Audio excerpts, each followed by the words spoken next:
तर राम राम बे, मी आत्ता चाललो भंडारा डोंगरावर. हो का, हे भंडारा डोंगराची कमान आहे आणि आता मी चाललो जरा भंडारा डोंगरावर, जरा दाखवतो तुम्हाला.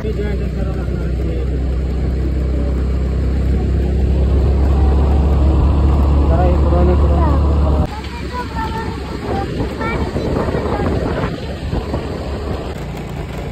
आलो बाबा, भंडारा डोंगर जवळ आले. आता मंदिराचं काम चालू वाटतं बहुतेक. तर आता बघा वगैरे जाऊन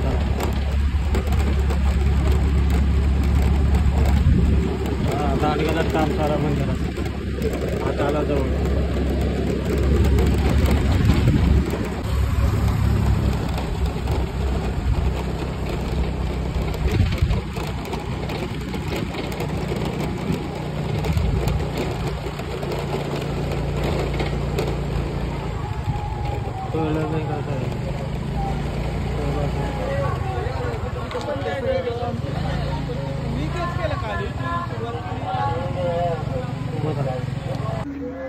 आता म्हणजे चालला, गाडी पार्किंगला लावला. आता चला चालला वगैरे मंदिराला. बघा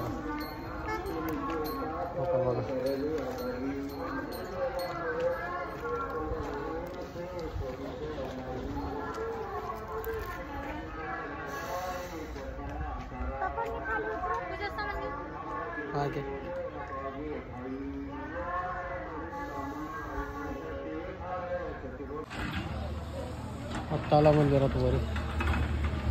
इथं मंदिराचं काम चालू आहे. मस्त मोठं मंदिर वगैरे.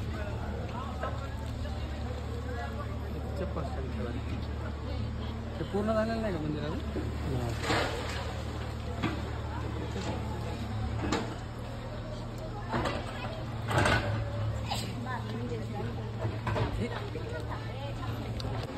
हे बघा मंदिर, जगद्गुरू संत तुकाराम महाराज यांचं मंदिर.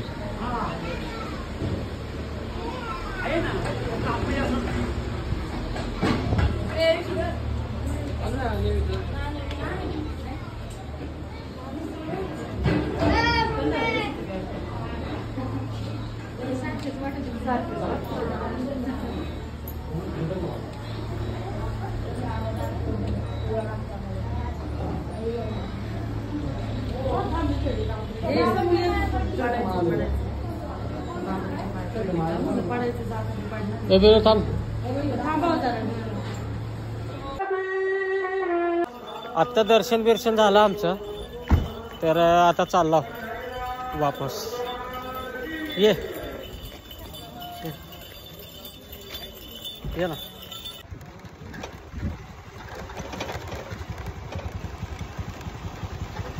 तर आम्ही आता चाललो दर्शन करून वापस भंडारा डोंगरावर. तर आता कुठं जाणार फिरू आपण?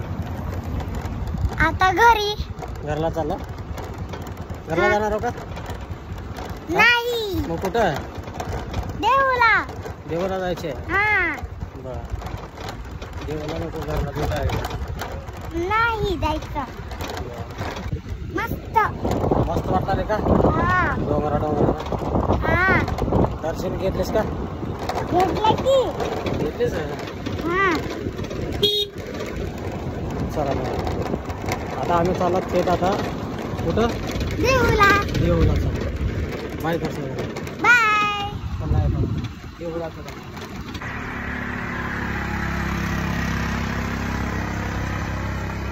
तर जगद्गुरू संत तुकाराम महाराज म्हणतात त्यांच्या अभंगातून, जगण्याच्या पाया चालण्याचे बळ, अभंगाचे पान तुकाराम.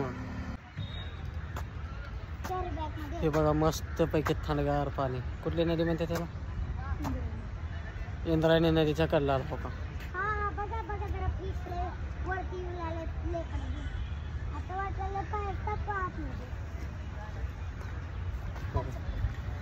किती बरे, एकच नंबर. मस्त आहे का बे? थंडगार पाणी. एक आकराला बघा. हे बघा डोंगरावून कसं दिसताले. हे भंडारा डोंगरावून खाल्लं गाव बघा. बघा बे किती भारी दिसताले. मस्त असं वातावरण, झाडं बिडं कडनं, हिरवेगार शेत आहेत कडला. पाण्याचे शेत आहेत काय की बहुतेक. हिरवगार दिसतात सगळं. हो इकडे बी फिरलं जरा. हो का कसला हिरवगार डोंगर डोंगर. जगद्गुरू संत तुकाराम महाराज हे भंडारा डोंगरावर त्यांचं विठ्ठल नामस्मरण करायला यायचे, विठ्ठल नाम जप करायला यायचे आणि त्यांचे जे अभंग लिहिल्यात, जे गाथा जरा लिहिल्यात, तर जगद्गुरू संत तुकाराम महाराजांना भंडारा डोंगरावर येऊन लिहिल्यात असं सगळेजण सांगतात आणि हे सत्य पण आहे. कारण जेवढी गाथा बी लिहिल्यात पूर्ण तर भंडारा डोंगरावर येऊन लिहिल्यात. तर आम्ही आता दर्शन घेतलं, आता चाललो दर्शन घेऊन वापस देहूला. आता देऊला चाललो. मस्त वाटलं. असे महान थोर महापुरुष आणि संत ह्या आपल्या देशाला लाभले आणि त्यांचे खरंच विचार करण्यासारखं आहे. लोकांनी विचार करून घेतलं पाहिजे आणि विचार करून जगलं पाहिजे. म्हणजे सामान्य माणसाला किती नाहक त्रास होतो त्याने तुकाराम महाराजांनी त्यांच्या अभंगातून रचना केलेल्या आहेत. अशा भरपूर रचना येतात आणि भरपूर गाथामध्ये असं त्याने लिहून केलं. म्हणजे एखाद्या सामान्य माणसाला किती त्रास होतो, काय त्रास होतो त्याने ते सोसल्यात. आणि हे सामान्य माणसाला त्रास देणारे हे आपलेच लोक असतात. ते त्याने पण हे दाखवून सांगितलं त्यांच्या अभंग रचनेत. खरोखरच महापुरुष होते म्हणून आज कुठेतरी सामान्य लोकांना जरा जगण्याला आधार भेटला.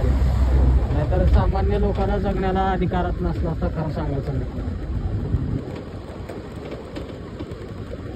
वाटलं मग बसा थोडं का लावलं देवा देवा म्हणून. का बरं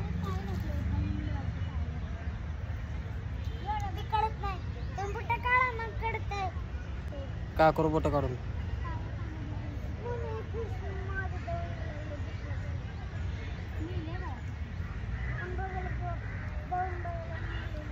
कसं थंडगार हिरवगार वातावरण.